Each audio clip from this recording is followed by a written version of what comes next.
오늘도 사연부스를 방문해 주셔서 감사합니다. 한 번의 선택으로 인생이 송두리째 흔들리는 경우가 있습니다. 그 선택이 사랑이었다면 더더욱 돌이킬 수 없을지도 모릅니다. 오늘은 사랑이라는 이름으로 시작했지만 굴레가 되어버린 결혼 생활에 대한 이야기입니다. 그 남자를 처음 만난 건 회사 선배의 소개였다. 외모가 번듯하거나 말솜씨가 좋은 건 아니었지만 정직하고 꾸준한 사람이라는 말에 기대 반 걱정 반으로 나간 소개팅 자리에서 그는 어딘가 투박한 미소를 지으며 내게 말했다. 아버지 돌아가시고 형수님이랑 같이 농사 짓고 있습니다. 도시에서 나고 자란 나에게 농사란 생소하고 멀게 느껴졌지만 동시에 묘하게 성실함의 상징처럼 다가왔다. 남자는 이름처럼 성실했고 말보다 행동이 먼저였으며 차를 마시는 내 잔이 비기 전에 조용히 다시 따라주는 사람이었다. 처음엔 그다지 매력적으로 다가오지 않았던 그의 무심한 배려들이 시간이 흐르면서 깊은 인상을 남겼다. 부모님은 대번에 반대하셨다. 딸 가진 부모라면 누구나 그렇듯 도시에 살며 안정적인 직장을 다닌 딸이 굳이 시골로 시집을 가 농사꾼의 아내가 되려는 걸 쉽게 받아들이지 못했다. 더군다나 형수와 함께 산다는 말은 엄마의 심기를 한껏 건드렸다. 남의 집에 딸을 보내는 거지 노예를 파는 게 아니야. 아빠는 말없이 담배만 피웠고 나는 그저 그 사람만 바라보며 정말 착한 사람이에요. 믿어주세요. 라고 되뇌었다. 결혼식은 소박하게 치러졌다. 시골 마을의 작은 식당을 빌려 하객 대부분은 그의 친척들과 마을 사람들로 채워졌다. 내 친구들은 차를 2시간 넘게 달려야 하는 거리 때문에 대부분 참석하지 못했고 대신 선물로 마음을 전해왔다. 형수는 결혼식 내내 묘한 표정으로 나를 쳐다봤다. 가까이 다가와선 이젠 내가 이 집 살림을 맡게 될 거야. 나는 빠질게 하고 속삭였고 그 말을 들은 순간 뭔가 알 수 없는 불안감이 스멀스멀 피어올랐다. 시댁은 시외버스도 하루 2번만 다니는 외진 마을에 있었다. 도착한 날 남편은 아버지가 남긴 밭과 집을 보여주며 이게 우리의 삶이 될 거라 말했다. 형수는 여전히 함께 살고 있었고 남편과는 마치 오랜 전우 같았다. 형수는 한창 나보다 어린 딸아이를 키우고 있었고 남편은 그 아이를 우리 조카라며 다정히 돌봤다. 그리고 나는 그 집의 새로운 일꾼이자 며느리, 아내, 그리고 그 집안 살림의 대부분을 도맡게 된 존재가 되었다. 아침 5시에 일어나 밥을 지어야 했다. 남편과 형수, 조카까지 포함해 4사람분의 식사를 준비하고 밭일이 있는 날은 김밥을 싸서 들려보내야 했다. 형수는 나는 이제 집 밖일만 할게. 살림은 내가 좀 해줘라고 말했고 남편은 그걸 당연하게 받아들였다. 뭔가 이상하다 느꼈지만 그때까지만 해도 적응이 필요하다는 생각으로 버틸 수 있었다. 하지만 점점 이상한 일들이 반복되기 시작했다. 형수는 밭일을 핑계로 늦게 들어왔고 내가 조카의 숙제를 봐주거나 빨래를 개면 시누이 노릇 참 잘한다고 비아냥거렸다. 남편은 그런 형수의 말에 웃기만 했다. 처음엔 그냥 분위기 맞추려는 웃음이라 생각했지만 시간이 지나면서 그 웃음이 나를 향한 무관심의 표현임을 알게 되었다.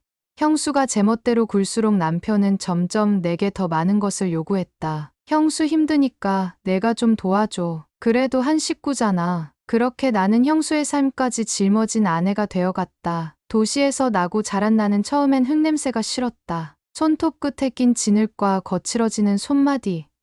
그 안에서 나는 내 이름을 잃어갔다. 형수는 나를 이 집 식모라 부르기 시작했고 조카는 그 말을 그대로 따라했다. 식모 이모, 이거 좀 해줘. 남편은 그런 말을 들어도 조용했다. 그저 고개를 돌릴 뿐이었다. 그 무덤 같은 침묵 속에서 나는 점점 말라갔다. 그러던 어느 날 큰형이 마을 잔치 자리를 마련했다며 친척들과 친구들을 불렀다. 그 자리에서 술이 몇 잔 돌고 형수는 사람들 앞에서 농담처럼 내게 말했다. 우리 둘이 결혼 안 했으면 아직 이 사람은 나랑 같이 농사 짓고 살았을 텐데. 안 그래? 그 말에 사람들은 웃었고 나는 그 웃음이 너무 끔찍했다. 남편은 그 말에 아무 대꾸 없이 술잔만 비웠다. 다음 날 아침 나는 조용히 짐을 쌌다. 그래도 이건 아니라고 말하고 싶었다. 그러자 남편은 조용히 내 손목을 붙잡았다. 그럴 거면 그냥 나가. 근데 형수한테 상처 주지 말고. 그 순간이었다. 내 귀를 의심케 하는 말. 내가 나가는 이유가 형수 때문이라니. 내 희생은 아무 의미도 없었나. 그 말을 들은 나는 그대로 주저앉고 말았다. 며칠 후 남편이 친구들과의 모임에 나가자고 했다. 마음을 추스르고 나간 그 자리에서 그는 사람들 앞에서 술김에 내게 말했다. 얘가 형수한테 질투해서 난리야. 형수만 아니면 우리 부부 잘 살 텐데. 그치? 사람들이 눈치를 보며 웃었고 나는 부끄러움을 넘어서 굴욕감에 얼굴이 달아올랐다. 집으로 돌아오는 길 내가 항의하자 그는 아무 말 없이 내 뺨을 쳤다. 단 한 번의 손찌검. 하지만 그것 하나로 모든 게 끝났다는 걸 알 수 있었다. 그날 이후 나는 무기력한 하루하루를 보냈다. 몸은 분명히 움직이고 있었지만 마음은 마치 외딴 섬에 갇혀있는 듯했다. 손찌검을 당한 날 이후 남편은 한동안 말을 걸지 않았다. 아니, 말을 걸어봤자 내가 대답하지 않으니 그냥 침묵을 선택한 걸지도 모르겠다. 이상하게도 그는 내게 사과 한마디 없었다. 그저 술에 취해 기억이 잘 안 난다는 말뿐이었다. 그리고 그 말 한 줄로 나는 그렇게 맞은 게 내 탓이 되었다. 형수는 여전히 바칠 핑계를 대며 살림을 나에게 떠맡겼다. 내가 빨래를 미루면 요즘은 도시 여자도 게으르냐며 웃었고 반찬이 간이 맞지 않으면 형수한테 좀 배워라는 핀잔을 주었다.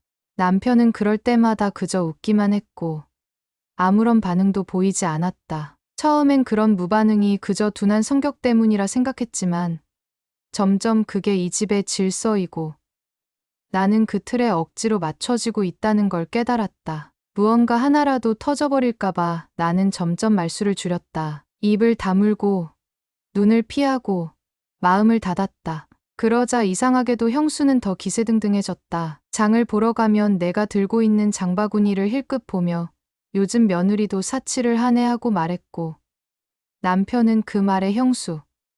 그런 말 좀 하다가도 형수의 눈치를 보며 흐지부지 말을 흐렸다. 형수는 자기 딸을 내게 맡기고 외출이 잦아졌고 나는 집과 밭, 조카까지 전담하게 됐다. 조카는 나를 이모라고 부르면서도 어쩐지 깔보는 눈빛이었다. 형수가 그런 말을 가르친 걸까?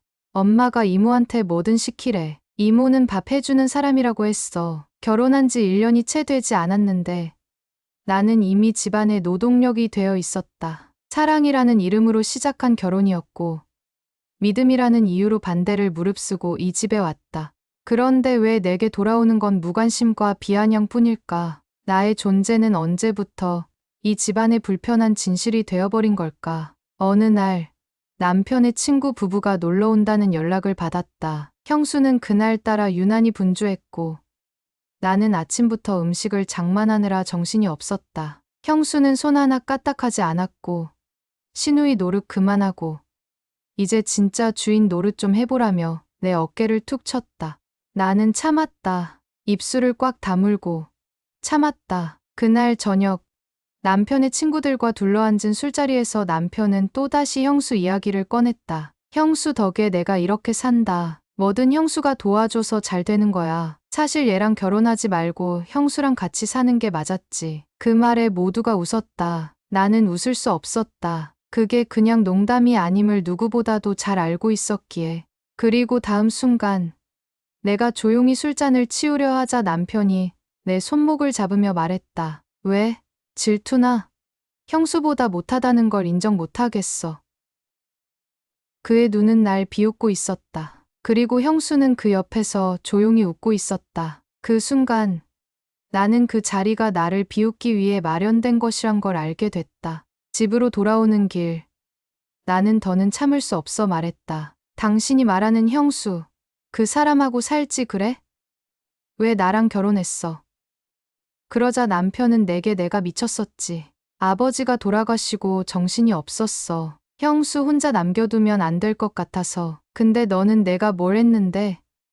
이 집에서 뭐가 그렇게 힘들다고 불평이야? 라고 했다. 그 순간 나는 그가 나를 단 한 번도 사랑하지 않았다는 걸 알았다. 그저 형수를 편하게 하기 위해 나를 선택한 거였다. 이 집에 새로운 여자를 들이기 위한 선택. 그리고 나는 그 말에 그 자리에 주저앉았다. 그날 이후 나는 점점 무너졌다. 몸도, 마음도, 감정이 사라진 얼굴로 하루하루를 보냈다.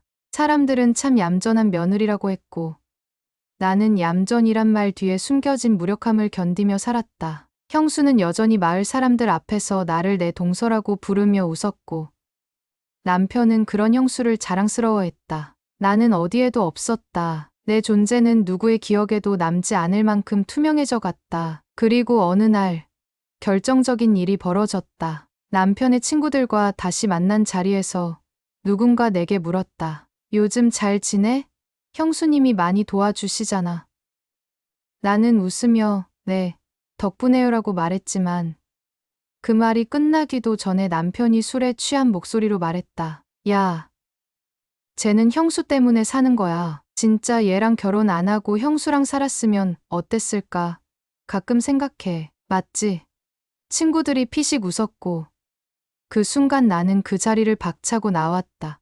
남편은 따라오지 않았다. 아니, 아예 뒤돌아보지도 않았다. 산부 갈등의 심화. 그날 이후 나는 잠을 제대로 잘 수 없었다. 눈을 감으면 떠오르는 건 남편의 비아냥거리는 말투와 형수의 기묘한 웃음뿐이었다. 가슴이 답답하고 식은땀이 흘렀다. 괜찮다고 생각하려 애썼지만 속은 골마가고 있었다. 마을 사람들은 여전히 나를 두고 복받았다며 떠들었다. 남편이 일 잘하지. 형수가 도와주지. 조카도 착하지. 그런 말들 속에 나는 철저히 지워져 있었다. 그 누구도 내게 너는 어떠냐고 묻지 않았다. 남편은 그 사건 이후로 내게 말을 줄였다. 아니, 아예 입을 닫았다. 형수와의 대화는 여전했고 두 사람은 때로 눈빛만으로도 무슨 말을 하는지 알아챘다. 그 사이에서 나는 하나의 가구처럼 살아갔다. 아침이 오면 밥을 짓고 점심이 되면 밭에 밥을 나르고 저녁이면 빨래를 걷었다. 집안일과 밭일, 조카 돌봄까지 도맡았지만 누구도 내게 수고했다 말해주지 않았다. 형수는 점점 대놓고 날 무시했다. 설거지가 늦으면 도시 아가씨라 그런가 봐 하고 말했고 내가 피곤하다고 잠깐 누워있으면 사람 하나 잘못 데려왔다며 남편 앞에서 구시렁거렸다. 남편은 그런 형수의 말을 가만히 들었다. 그리고 나중에 내게 와서 형수도 힘들어. 너라도 좀 도와줘야지라고 말했다. 그 말에 내 심장은 또 한 번 무너졌다. 나 역시 힘들다고. 나도 사람이라고 말하고 싶었지만 어느새 그런 말은 목구멍을 지나오지 못했다. 형수는 마을 반상회에서 우리 며느리 감정 기복이 좀 있어요. 도시에서 와서 아직 적응이 안 됐나 봐요라며 내 뒷말을 하고 다녔다. 마을 아주머니들은 날 보면 멋쩍게 웃었고 내 뒤에선 수군거렸다. 나는 점점 고립되었다. 남편은 그런 내 마음을 아는지 모르는지, 아니, 알면서도 무시하는지 여전히 형수의 농담에 웃고 그녀가 만든 밥에는 형수 밥이 훨씬 맛있다고 말하곤 했다. 어느 날 형수가 나간 사이에 우연히 서랍 속에서 편지 한 통을 발견했다. 낡고 바랜 편지였고 겉봉에 남편의 이름이 적혀 있었다. 호기심에 조심스럽게 열어보니 거기엔 형수가 남편에게 쓴 손편지가 들어 있었다. 내용은 충격적이었다. 형수는 남편에게 당신과의 시간은 내 인생에서 가장 뜨거웠다고 적었다. 지금은 형님이 없으니 이렇게 함께할 수는 없지만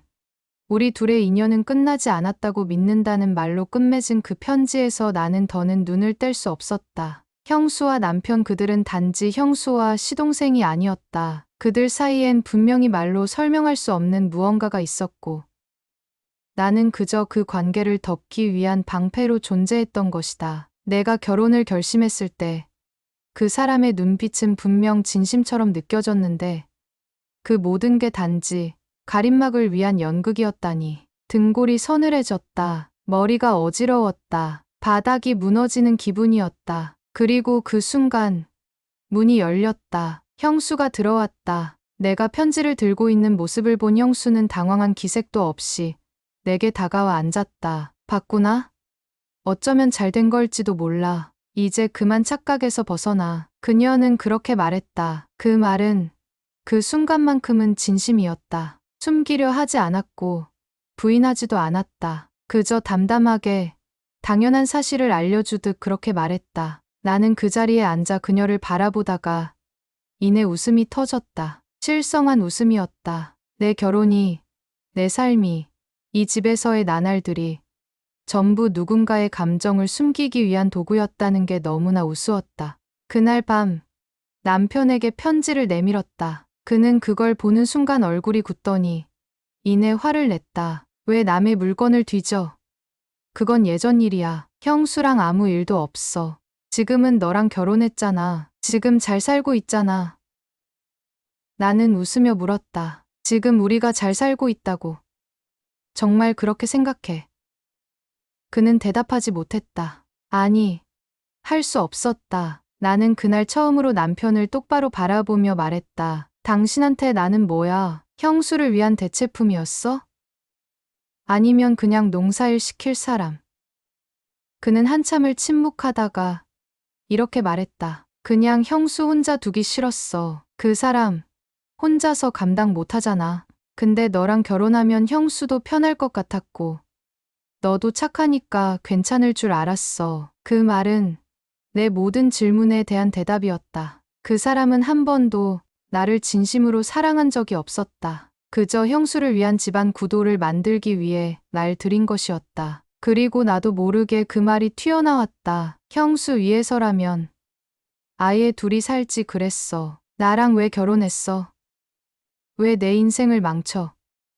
그러자 그는 또다시 내 뺨을 때렸다. 그 순간 나는 그에게 머슴 같은 남편이 아닌 단지 방해물일 뿐이었다는 걸 확신했다. 그날 새벽 나는 거울 앞에 앉아 한참을 나 자신을 바라봤다. 멍 자국이 선명하게 남은 뺨, 탄력 없이 처진 눈매, 푸석해진 머릿결. 어디에도 내가 없었다. 사랑에 빠졌던 그 여자, 부모의 반대를 무릅쓰고 한 남자만 믿고 이 먼 시골까지 내려왔던 그 당찬 여자는 사라지고 그 자리에 한숨으로 하루를 이어가는 낯선 여자가 앉아 있었다. 거울 속 나를 마주한 채 나는 처음으로 무너져 울었다. 누구에게 하소연도 못하고 어디로 도망칠 수도 없는 감정의 수렁에서 버둥거리며 괜찮다는 말로 스스로를 달래던 모든 날이 갑자기 무의미하게 느껴졌다. 나는 괜찮지 않았고 지금껏 단 한순간도 괜찮았던 적이 없었다.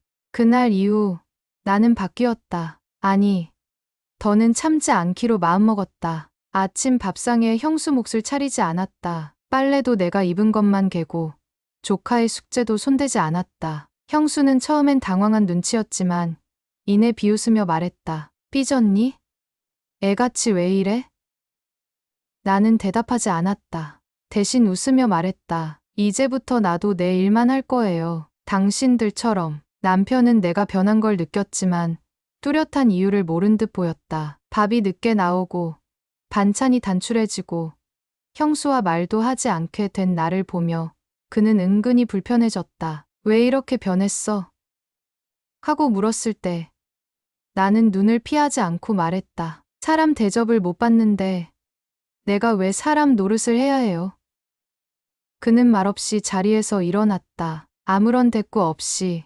그날부터 그는 나를 피하기 시작했다. 형수는 마을 아줌마들에게 내 험담을 퍼뜨렸다. 우리 동서가 요즘 정신이 이상해. 말도 안 하고 애한테 소리도 지르고 밥도 안 하고 빨래도 안 해. 마을 사람들의 시선은 차가워졌고 나는 그 차가움을 견뎌야 했다. 하지만 이상하게도 그 차가움은 그간의 무관심보다 오히려 덜 아팠다. 적어도 이제는 내 감정을 숨기지 않아도 되었기 때문이었다. 조금씩, 아주 조금씩 나는 나를 되찾아가기 시작했다. 마을 도서관에서 책을 빌려오기 시작했고 주말마다 읍내의 작은 카페에 나가 혼자만의 시간을 가졌다. 형수와 남편은 점점 내가 이상해졌다고 말했지만 나는 알았다. 그건 내가 비로소 나라는 존재로 돌아가고 있다는 증거라는 것을.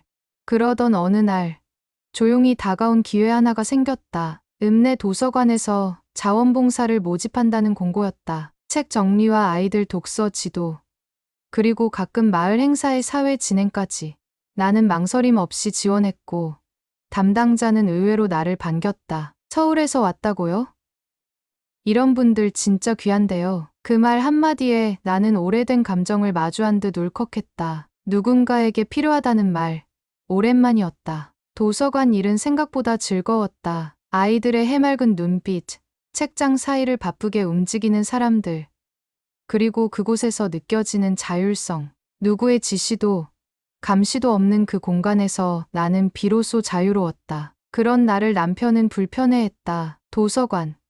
무슨 돈 되는 일도 아니잖아. 그냥 집에 있지. 나는 그에게 단호히 말했다. 이젠 당신 말 안 들어요. 나도 나를 살아야 하니까. 남편은 화를 냈다. 형수도 참견을 시작했다. 집안일 내팽개치고 남편 길을 꺾는 여자가 어딨어.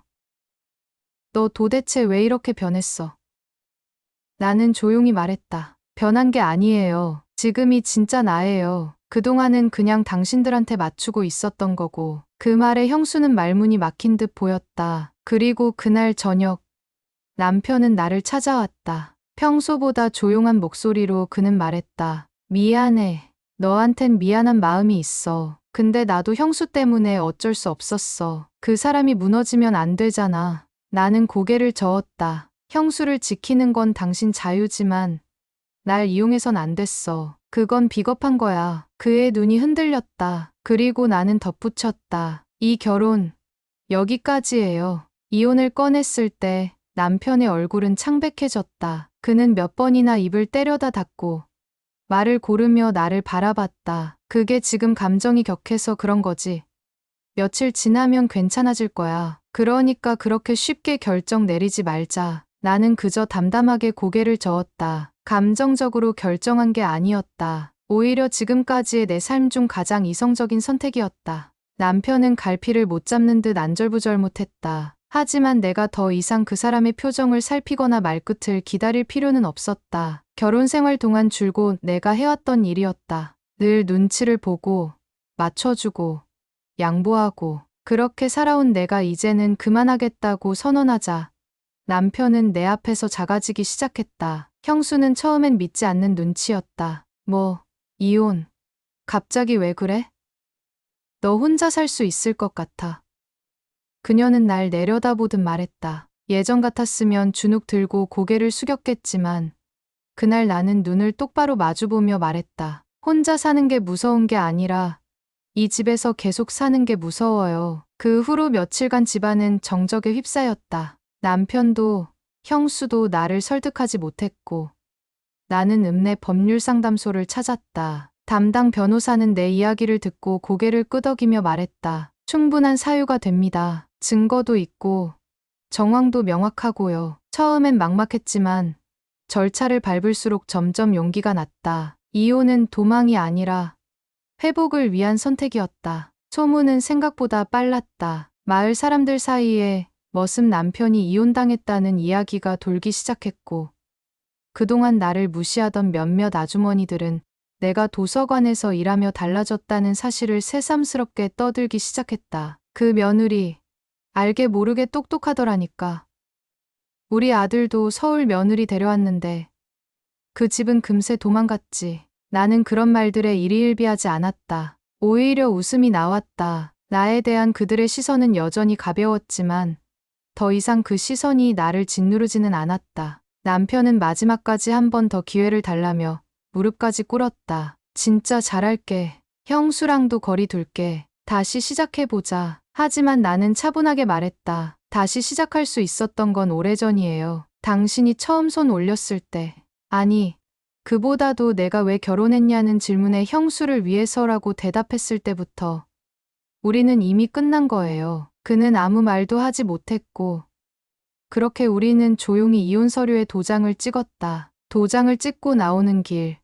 비가 내리고 있었다. 나는 우산을 쓰지 않았다. 오랜만에 맞는 비가 이상하게 따뜻하게 느껴졌다. 마치 그간 쌓인 먼지를 씻어주는 것처럼. 그날 밤, 처음으로 깊은 잠을 잤다. 한밤중에 벌떡 일어나지 않았고 악몽에 시달리지도 않았다. 침대에 누워 천장을 바라보며 나는 비로소 혼자가 된 나 자신을 안아줬다. 이혼 후 나는 읍내로 거처를 옮겼다. 자취방은 비좁고 허름했지만 내 물건으로만 채운 공간이라서 그런지 처음부터 정이 갔다. 벽에 달력도 붙이고 작은 선반에 책도 정리했다. 주말마다 시장에 가서 장을 봤고 혼자 해먹는 밥이 그 누구의 눈치도 보지 않아 더 맛있었다. 마을 아주머니들이 읍내에 볼일 오다가 내 모습을 보고 깜짝 놀라기도 했다. 어머, 얼굴이 그렇게 환해졌어. 서울서 살던 때보다 더 예뻐졌네. 나는 그 말에 웃으며 대답했다. 이제야 진짜 제 모습으로 사는 것 같아요. 도서관에서는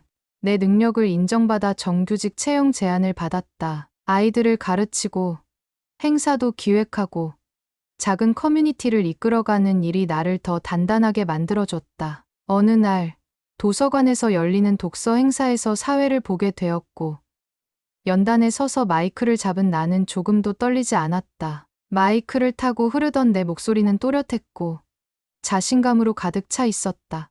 마치 내 삶을 스스로 낭독하는 것처럼. 그날 행사장을 빠져나오려던 순간 익숙한 목소리가 들렸다. 잘 지내는구나. 고개를 돌리니 남편이었다. 아니, 이제는 남이 되어버린 사람. 그는 여전히 투박한 셔츠를 입고 있었지만 그 얼굴엔 익숙했던 우쭐함이 사라지고 있었다. 형수는 잘 지내? 내가 묻자 그는 고개를 끄덕이며 대답했다. 요즘엔 너 얘기를 자주 해. 그때 내가 맞았다고. 나는 웃지 않았다. 그저 고개만 끄덕이고 말했다. 이제 늦었어. 다 지나갔으니까. 그는 더 이상 아무 말도 하지 않았고 나는 그를 뒤로 한 채 다시 걸었다. 내 발걸음은 가볍고 마음은 후련했다. 이혼 후 1년, 계절이 바뀌고 거리의 나무들이 몇 번이나 옷을 갈아입는 동안 나는 완전히 달라져 있었다. 처음엔 하루하루가 낯설고 불안했지만 그 시간들이 쌓이자 나라는 사람의 본 모습이 서서히 드러나기 시작했다. 누군가의 와이프, 며느리, 식모 같은 이름표를 떼어낸 내 인생은 조용히 그러나 당당하게 흘러가고 있었다. 그 즈음 도서관에서 지역 방송국과 연계된 독서 프로그램 출연 제안이 들어왔다. 시골 도서관에서 변화를 만들어낸 인물로서 인터뷰를 해보자는 것이었다. 나는 잠시 망설였지만 곧 수락했다. 방송이 나간 후 반응은 예상보다 컸고 도서관에는 내 이름을 물어보며 찾아오는 사람들이 생겼다. 아이들 엄마부터 혼자 사는 할머니들까지 다양한 사람들이 내게 와서 인사를 건넸다. 그 방송 봤어요. 정말 멋지시더라고요. 내가 그런 시련을 겪었으면 무너졌을 텐데 대단하세요. 사람들의 그런 말에 나는 매번 머쓱해졌지만 마음 한편이 따뜻해졌다. 내 고통이 누군가에게 위로가 된다면 그 역시 의미 있는 일이 아닐까. 그렇게 나는 조금씩 나만의 자리를 갖게 되었다. 작은 강의도 하게 되었고 아이들과 동화 낭독 모임도 만들었다. 더 이상 무언가에 휘둘리지 않는 삶, 내 리듬대로, 내 기준으로 살아가는 매일이 감사했다. 그러던 어느 날 도서관에 뜻밖의 손님이 찾아왔다. 바로 형수였다. 머리를 짧게 자르고 예전보다 야윈 모습으로 그녀는 조용히 내 앞에 앉았다. 처음 보는 사람처럼 낯설게 느껴졌다. 그녀는 나를 똑바로 바라보며 말했다. 미안했어. 그땐 내가 뭐가 뭔지 몰랐어. 내가 너무 너를 함부로 대했더라. 나는 그 말에 아무런 반응도 보이지 않았다. 그녀는 잠시 머뭇거리다가 입을 열었다. 사실 너랑 헤어지고 얼마 안 가서 우리 애가 사고를 당했어. 그 일 겪고 나니까 내가 어떤 인간이었는지 보이더라. 그녀는 아이가 다치고 병원에 실려간 이후 혼자서 아무것도 못했다고 했다. 남편이었던 그 사람도 크게 도움이 되지 못했고 그제야 그녀는 내가 얼마나 많은 일을 감당해왔는지를 알게 됐다고 했다. 내가 없으니까 집이 진짜 엉망이더라. 진작에 내가 떠났어야 했는데 그땐 왜 그걸 몰랐을까. 형수의 목소리는 떨리고 있었고 나는 이상하게도 눈물이 나지 않았다. 대신 이런 생각이 들었다. 내가 그 집에서 감당했던 것들, 아무도 알아주지 않았던 것들, 이제야 조금씩 빛을 보는구나. 사람은 언젠가 자기 몫의 대가를 치르게 되어 있다는 말이 머릿속을 스쳤다. 나는 조용히 물었다. 그 사람은 요즘 어때요?